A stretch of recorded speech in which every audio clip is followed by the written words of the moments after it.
Alamin naman natin kung saan pansamantalang mananatili ang mga nasunugan sa isang residential area sa Barangay Culiat sa Quezon City.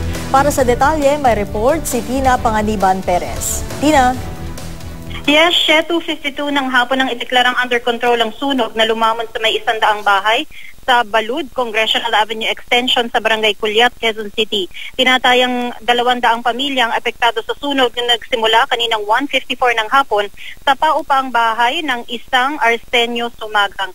3 million pesos ang estimated damage. May mga residenteng nakapagsalba pa ng kanilang mga gamit. Katunayan, kahit malaki na ang apoy, ay may mga nangahas pa rin pumasok sa kanilang mga bahay para maglabas ng kanilang mga ari-arian.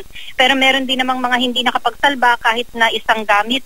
Ngayon pa man, nagpapasalamat pa rin ang mga otoridad at mga nakatira sa Balud na walang nasaktan sa sunog. Hindi bababa sa 50 truck ng bombero ang rumesponde sa sunog na umabot sa Task Force Bravo.